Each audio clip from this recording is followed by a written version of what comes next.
My name is Elisha and I am about to tell my story, a story that is intertwined with that of Elijah, a great prophet of God whose shadow enveloped me in a divine destiny from the moment he cast his mantle over me as I plowed in the fields of Abel Meholah. This simple gesture, a call to divine service, transformed my life forever, diverting it from ordinary paths to a greater purpose. Leaving behind the oxen and plow furrows, I followed Elijah without hesitation, though not without first asking permission to say goodbye to my family. The answer was clear and forceful: go, come back.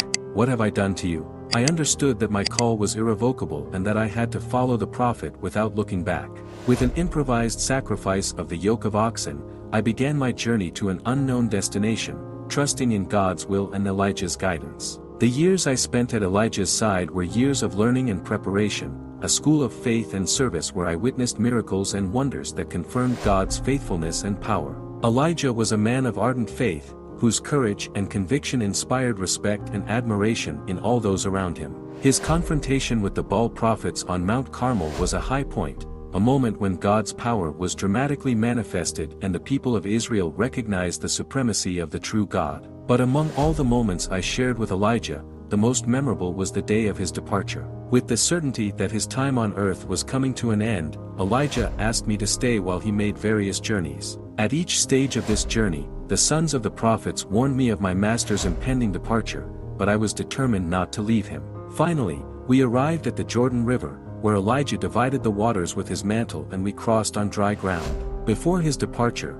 Elijah offered me the opportunity to ask for anything, and I boldly and humbly requested a double portion of his spirit. Although I knew it was a difficult request, I trusted in the prophet's promise that if I saw him taken from me, my wish would be fulfilled. We parted from each other, and it was then that I witnessed Elijah's ascension to heaven in a whirlwind. In that moment of deep shock, my lips could not restrain the expression of my sorrow: my father, chariot of Israel and his horsemen.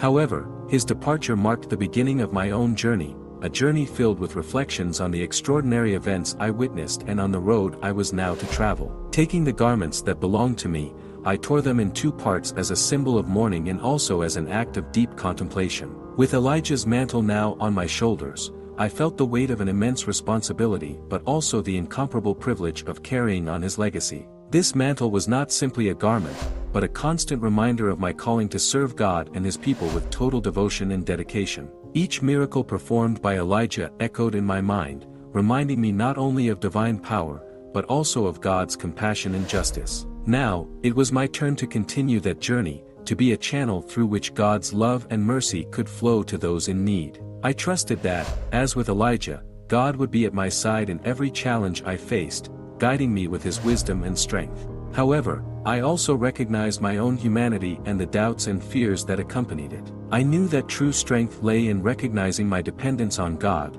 in moving forward despite doubts and trusting in his constant presence in my life. As I traveled through the lands of Israel, carrying on the legacy of Elijah and the mission God had given me, each day was a new opportunity to learn, grow and serve. In every act of service, I saw God's hand moving not only in my life, but also in the lives of all the people of Israel. The path was not easy, but it was filled with purpose and meaning. Guided by the hand of the God who calls, empowers and uses his servants for his glory in the good of his people, I continued to move forward with determination and faith. Taking the mantle that had fallen from Elijah, I returned and stopped on the banks of the Jordan. With the mantle of my master, I struck the waters and cried, "Where is the Lord, the God of Elijah?" And the waters parted, opening a path before me. The sons of the prophets at Jericho saw this miracle and recognized that the spirit of Elijah now rested upon me. They came to meet me and bowed before me, recognizing my role as the bearer of Elijah's mantle and as a new prophet in Israel. My first action as a prophet occurred in Jericho, when the men of the city came to me lamenting the evil of the waters and the barrenness of the land. By the grace of God, I spoke words of healing over the waters, and since then, there has been no more death and barrenness. But my path was also marked by challenges and trials. At Bethel, I faced the mockery of some young men who scoffed at my boldness. In response, I invoked God's judgment on them, and 2 bears came out of the forest and tore them apart. It was a powerful reminder of the importance of respecting God's servants and the seriousness with which he takes blasphemy. After this incident, I reflected deeply on my role as a prophet and how I handled the situation.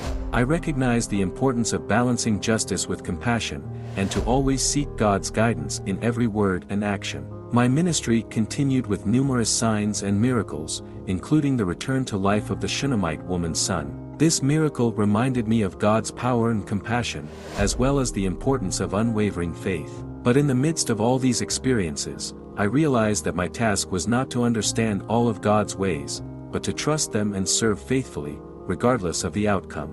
With these reflections in mind, I continued my journey, mindful of the privilege and responsibility of being a servant of God, a channel of His grace and power in a broken and needy world. One of the highlights of my ministry was when the widow of one of the sons of the prophets came to me for help. Desperate about her situation, she cried out for my intervention. She told me how her husband had passed away, leaving her in debt, and how the creditor was about to take her children as slaves to pay off the debt. With compassion, I asked her what she had at home, and she replied that she had only a bottle of oil. With divine instruction, I asked her to gather many empty vessels from her neighbors. This story was not only a testimony to divine power, but also a lesson in faith, providence and obedience to divine guidance. Another remarkable episode occurred during a famine when we were with the sons of the prophets in Gilgal.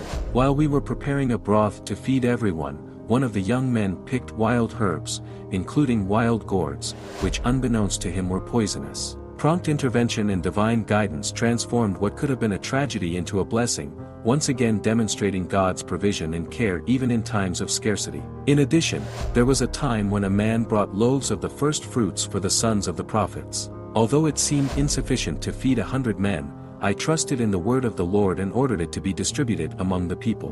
Miraculously, not only did they eat and were satisfied, but there was also plenty left over, confirming once again God's faithfulness to provide in abundance. My ministry also led me to interact with kings and commanders, such as Numele, the commander of the army of the king of Syria. Although he was a powerful and respected man, he suffered from leprosy. Through divine guidance, Naaman found healing by immersing himself 7 times in the Jordan, obeying the instructions he had been given. This event not only restored his physical health, but also strengthened his faith in the God of Israel. However, I also faced challenges and trials in my ministry, such as the situation with my servant Gehazi. His greed and deceit led him to suffer the consequences of leprosy, a painful reminder of the importance of integrity and honesty in serving God. This incident led me to reflect on the responsibility of a leader to his followers and the need to live with integrity and righteousness at all times. This reflection on Gehazi's case and his deception led me to question whether I had failed in any way in my teaching or example as a spiritual leader. Gehazi's behavior was not only a reflection of his character, but also of the ministry he represented. It made me think about the importance of not only teaching, but also living the principles we preach. Gehazi's lie and his consequent punishment were a stark reminder that God sees and judges all our actions, especially in matters related to divine service. As a prophet, I understood the keen perception of divine justice and the need to maintain integrity at all times. Gehazi's punishment made me reflect on the balanced nature of God's justice and mercy. Although his leprosy was a severe punishment, I also wondered if there was room for repentance and restoration. The situation with Gehazi also led me to consider the dangers of materialism and how it can lead astray even those who are close to the truth. The desire for material wealth and comfort can be a constant temptation, and this reaffirmed for me the importance of teaching and modeling a life of simplicity, contentment and focus on spiritual things. Another significant incident was when I revealed the secret plans of the king of Syria to the king of Israel,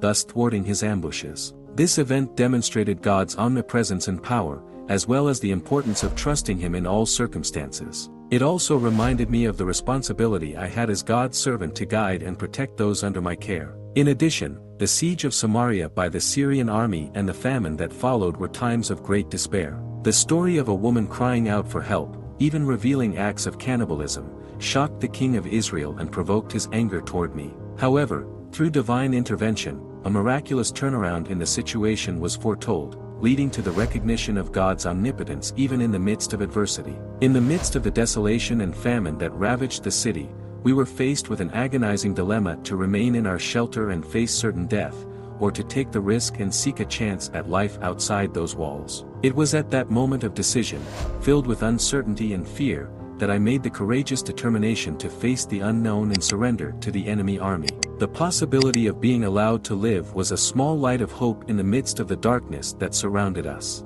And so, with trembling hearts but full of determination, we headed towards the Syrian camp, not knowing what fate would have in store for us. Surprise and amazement overwhelmed us when we discovered that the enemy camp was deserted, abandoned like a ship in the midst of a storm. The hand of the Lord had worked a miracle before our unbelieving eyes, causing the enemy army to flee in terror before what they believed to be an imposing army.